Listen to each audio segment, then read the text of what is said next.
Hey everyone, Rascal here. And Mama, welcome to our channel, Paws On Animation. Today's podcast, we're covering the first full season of Oshi No Ko. And we've already covered the pilot episode of the show, which was so engaging and counted as its own movie. So now, we're here to cover the entire first season. And before we start, be sure to like, subscribe, click the notifications on future podcasts, and we'll pause videos. Absolutely, and thank you so much for subscribing and for joining us. We really appreciate you. Yes. Very, very much. Now, before we had covered the pilot movie, which is considered a movie because the first episode was 80 minutes. And we were thinking, oh, so it's a standalone thing. No, the whole thing is the first episode to the show itself. And if you've seen our original podcast, it's about the two children of an idol, and the children are kept in secret to keep her career intact. And you can take a look at that. It should be coming up now for you to give a watch. Right. As well. Right. And when this idol is killed, no kidding, it happens, the kids grow up, and especially Aqua, the son, wants to find out how or who did it and find the identity of the killer. Yeah, who's also their dad.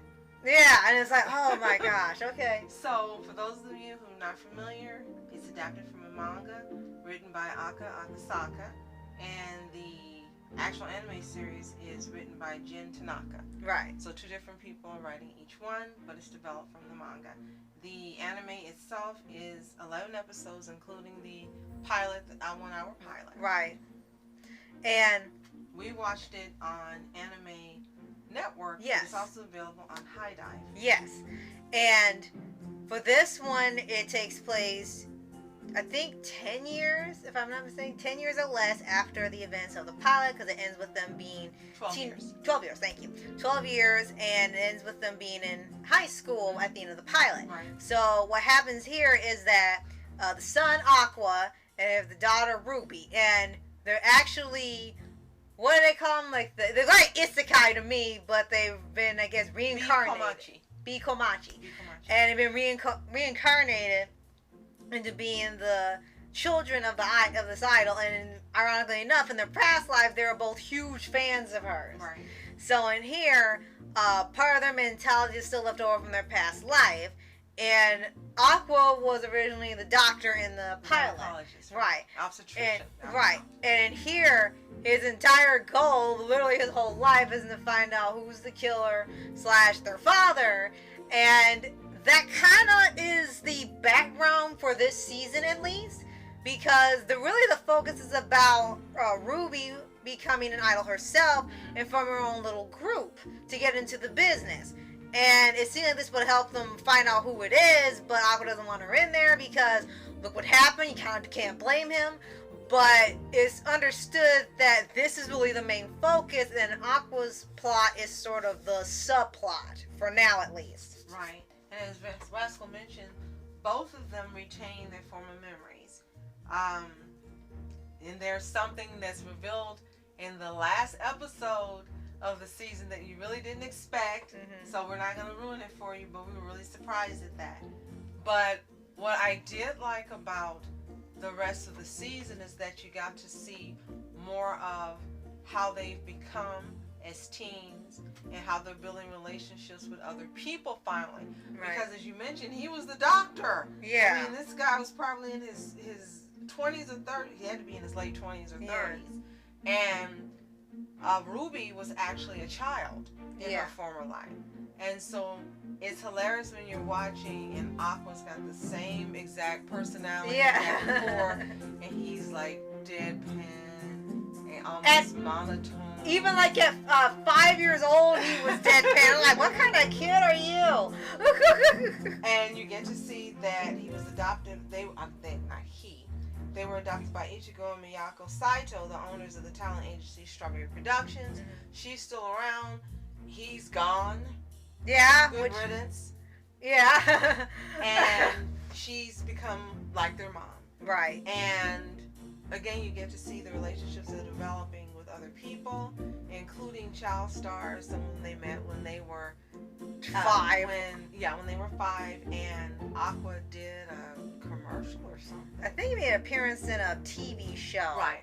Playing a smaller role. Yeah. Right. So the good thing about this is we also got to see it dubbed. Yes. Completely, because we saw the pilot movie subtitled because at the time there was no dub, and we really were engaged in it, but there was at the time no way for us to continue the show. So with this being available on my network, we immediately started watching. We took a small break for helping family and everything, and when we went back, we practically binged it till we finished, so that way we wouldn't see spoilers for when the second season comes out. And you know there's going to be a second season because of the way it ends, and the manga, I think, is still going at this time, or it might be coming to an end, but we know there's still more to the story. Right now, it says 13 volumes. Right. So it might be further on by the time they get to season 2. Right. And hopefully we'll get to read that manga. Yes. That would be pretty cool. How close it is, if it's one-to-one, or if they've taken some liberties to make the story more interesting. Right. I'd be happy to see that. Right. And another thing they do in here is that they make sure there's a lot more levity in it for a lot of the episodes. Definitely. Because you know that when it comes the time for them to confront the guilty party, it's going to be crap hitting the fan, and it's going to be pretty dark. You know it's coming. Even with the opening and closing, it's not really lighthearted and bubbly and peppy. It's they got a pretty serious tone. So when they get to the episodes, they kind of have a lot of lighthearted things happening aside from maybe 3 episodes.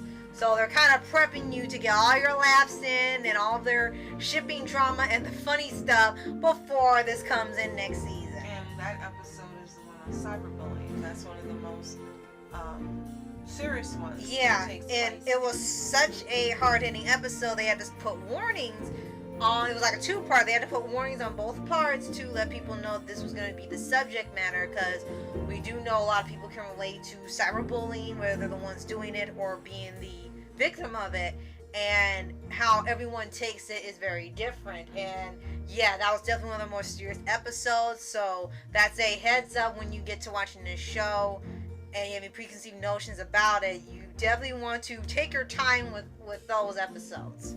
Definitely. It's really a great watch. It's unlike anything we've seen so far.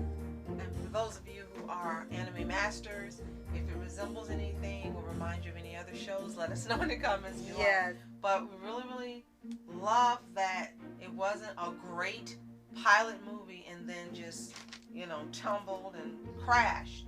It kept the integrity, stayed interesting, made the story still interesting. Right. And the cliffhanger, we should have known that this would not end in one season. Right. And we kept thinking, oh, this is going to be it.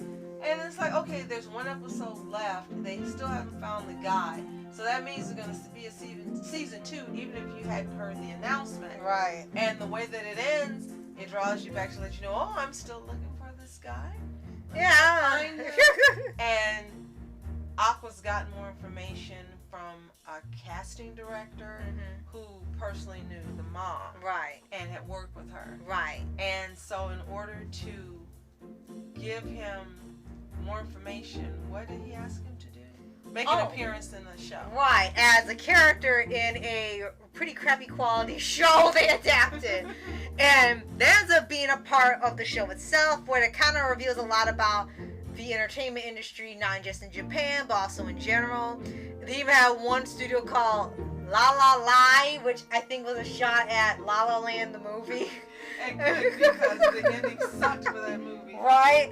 And with this, they were showing how sometimes they manage shows in Japan, and you know how you have people say they kind of just watch the show to look at an actor or a character, they don't care about anything but just of how good someone looks? Well, Japan does make some shows like that where the plot will be weak, the acting is borderline terrible, not really good setting or anything, even when they adapt it, if it's something off existing.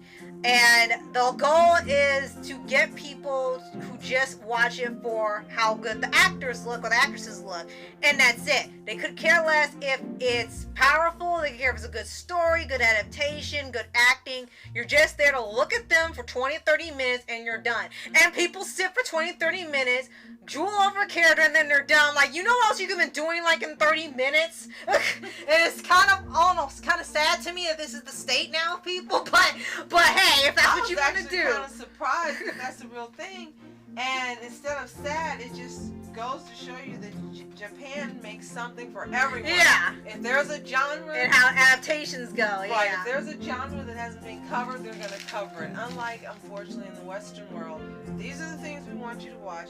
These are the things we want you to see. Oh, And if you don't watch this, something's wrong with you. If you don't watch this, screw you. Right. At least there, everyone gets options. So Right. for whatever it is that you like that is legal, anime Right. has it. Right. And covers all bases. Right. And I do love that. Right.